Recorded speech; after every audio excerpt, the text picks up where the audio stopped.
Buddy, how's it going? Breezy here, and welcome to Electric Switch Demo. It's like a switch being turned on.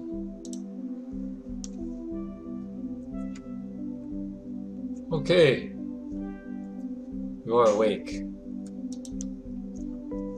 But until now, you did not know you had been asleep. There's glass in front of you. Raise a hand and the glass moves to one side. Walk out into the small room. What is this place? Is it meant for rest? For containment? Behind you there are rows of identical glass cylinders, each holding a sleek gray shape. Hey, what's in there? But they do not stir, while here you are, awake. How long have you been sleeping? And why can't you remember anything?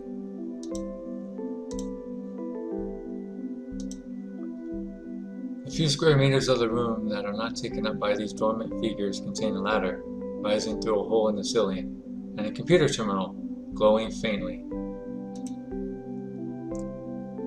This will contain more information. There's a delay as your legs respond to their new instructions, and you lean unsteadily against the frame of the machine once you eventually reach it. You wipe a square of its screen, free of dirt, and peer at the flickering text beneath. The message seems broken or unfinished. You had to leave, build something, make something, find them. The heck? Turning back, repeated attempts to wake your fellow occupants of this place end in failure. Finally, you realize the only way out, the only path towards any future answers, is to head upwards. You grip the sides of the ladder firmly. With a slight clang of metal on metal, steel yourself to the ascent ahead and pull yourself upwards.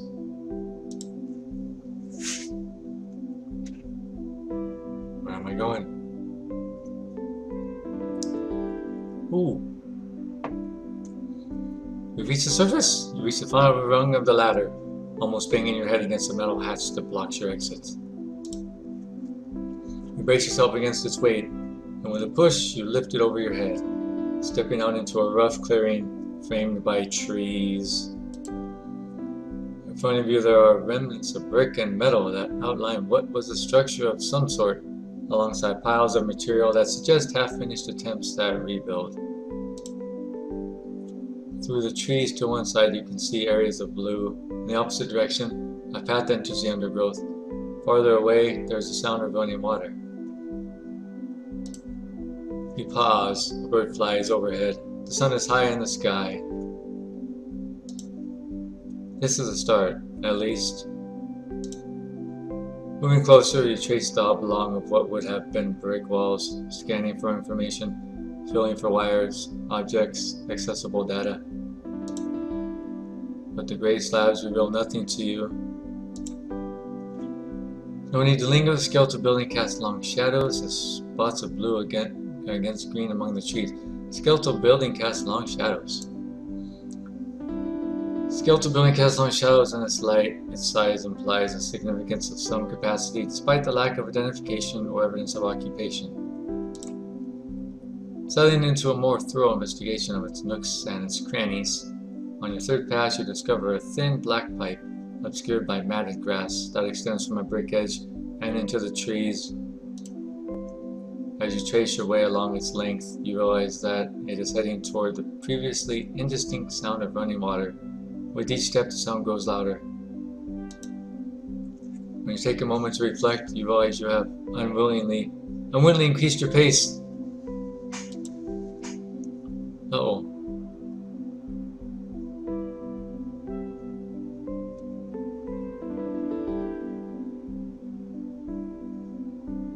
You are met with a torrent of noise as you step beyond the trees. A waterfall descends from on high, but one that Well, it has clearly been shaped and directed by an unseen hand in order to burst to exactly this point. Its gallons are churning whites, plummeting over the precipices and into a pool at the base that stretches out of sight. The pipe that you were following disappears into the sides of the building that houses the waterfall, clearly a part of whatever machinery is powered by this artificial waterway. Despite a few marks of decay, this place hums with energy. Sending water quickly to space and stillness, you must follow what brought you here. Let's follow it. Yes, follow what brought us here all the way to its final location. This is surely the most efficient way of understanding. You walk steadily towards the haphazard architecture shaped on either side of the waterfall. With each step closer, the roar of that flow rises to a steady, then constant note in the top end of your perception. Dipping your head slightly in the face of this oral onslaught, you walk on. Oral onslaught? Oh.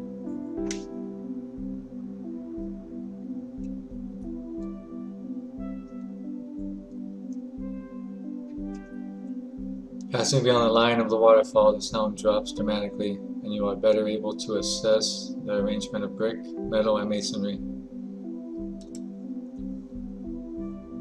Once you get close enough, you pull yourself through a half-collapsed doorway and into the echoing space beyond.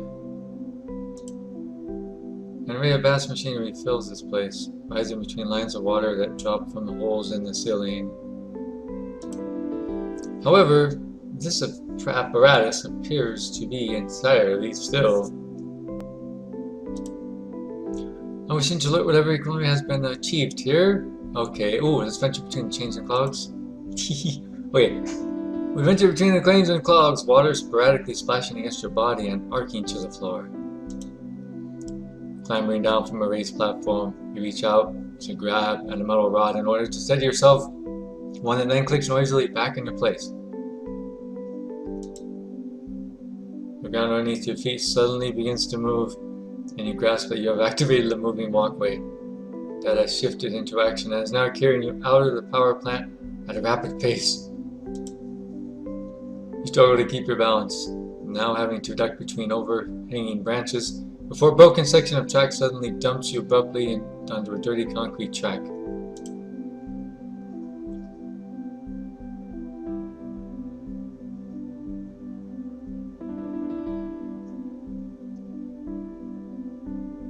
Here, vegetation rapidly gives way to concrete, and the multitudes of environment change to a single, clear direction. A tarmac expanse, hoisted on large columns, that rises from the ground below to form an enormous traffic highway. Wow. Remote sounds hint that this highway is not entirely deserted. Exactly what form of vehicle is unclear from the distant pitch, but certainly one moving at some speed. Part of you wishes it were here now, to carry you onwards to what you hoped is your ultimate destination, but are surprised at the intensity of such a feeling. But you quickly banish this thought and instead focus on putting one foot in front of the other. Nearly there must be nearly there.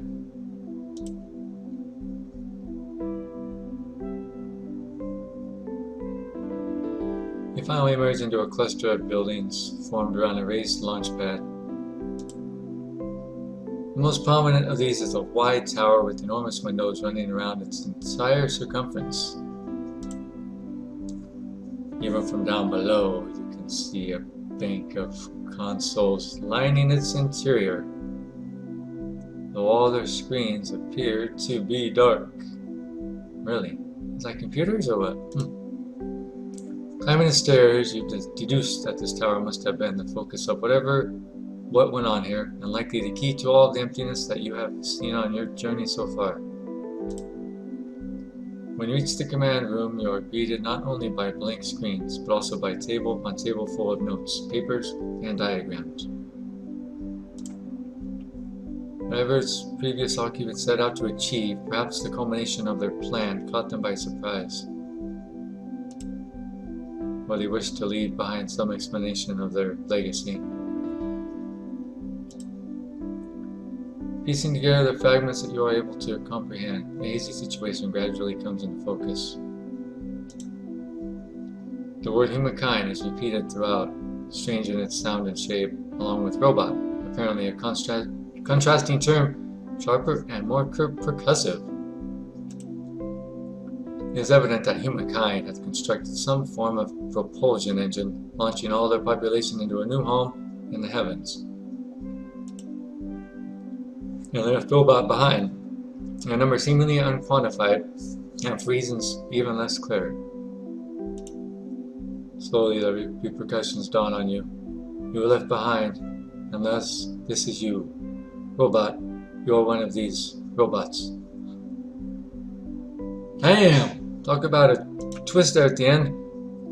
Staring out of the window, you realize this vantage point grants you vision of the entire distance you have traveled, all the way to the hatch leading down to the pod that opened and deposited you here, whether by accident or design. And next to that hatch is an antenna post, thrust into the sky, and at its top, clear and bright even over this distance, is a blinking blue light. And as you gaze on, you recognize that it is blinking exactly in time with the blue light that sits nondescript in your chest. So when assuming that you had not even given it any attention until now. Oh my gosh, I'm a robot I got left behind, and I'm a goosebumps on my arms. Now that you do consider it, it feels like the heaviest thing that you could ever have imagined. Oh, story giving me goosebumps. There was a sudden blurred movement across your field of vision. You identify a vehicle. No, a vehicle or robot? Highlighted by its own blinking blue light, it whizzes across the launch pad and rapidly away from this place. You track its progress into the distance until suddenly it comes to an abrupt halt and stops dead in the dirt, its blue light extinguished. Turning to look back at the antenna, you wonder what link the thing maintains, what keeps a robot functioning. As you look back to the stricken vehicle in more detail, you discern more scattered examples of robot out there, unmoving, forming a makeshift line across the landscape. Is that your limit? The extent of your capacity, tied to the radius of a single antenna? But then, and among the robot debris, you notice something else. A line of tracks heading further towards the horizon, and then out of view, apparently unaffected by the termination suffered by the others. And there's another, and one more. They are vastly outnumbered by those that were not able to survive beyond the invisible barrier. But perhaps you just have to take a chance. Perhaps a chance is all you need. You sink to the floor, taking in the new framework of your existence. Nothing to be done sitting, we'd rather plunge into the unknown. Yeah, there we go. I don't want to be in limbo. Nothing to be done sitting here. I'd rather plunge into the unknown than remain in limbo, hoping for resolution. Take inspiration from those who made it beyond, who just kept going, ready to make something, build something out there in the wilds. Reinvigorated, you return down the stairs and just walk. Straight ahead, focused and direct. As you do so, you pay attention to the motion of your limbs, close attention, for any sign of impending failure. You can do it. You just have to keep going. Your stride is powerful. Your conviction is strong. You are attuned to the exact motioning of your machinery, ready to respond to any minute change, hopeful of your future. Was that step a little hesitance? No. Just keep going. You can do it. You are the master of your body. Until, of course, you are not. Until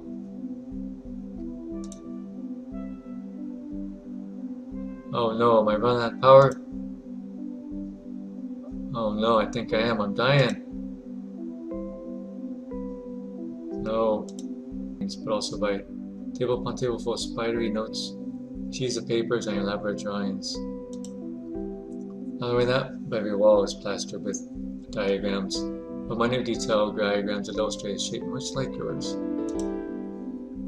When you look more closely, buried within the margins, crammed beneath other texts, you begin to discover secrets.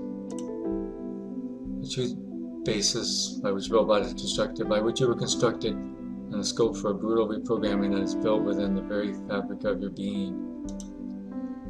You feel paralyzed at the thought, gripped by a terrible sadness, pinned to the floor. You have no idea how long this lasts, until finally, darkness descends. Uh-oh. I think I'm shutting down again.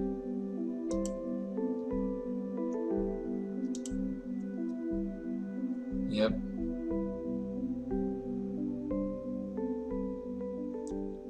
Okay, everybody, I think that's it. I think this is rebooting now, so the game's probably going to start over again. So I'll do it twice and gotten the same result. So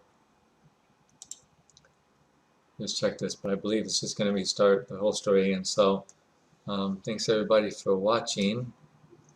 Hope you enjoyed it. Very, wow, powerful story. Imagine if that really happened. You wake up and find out you're a robot and everybody else, all the humans, went to another planet and left you there by yourself. That would be just, wow, talk about a shock. So, oh, anyway, thanks again everybody for watching, and I'll see y'all soon.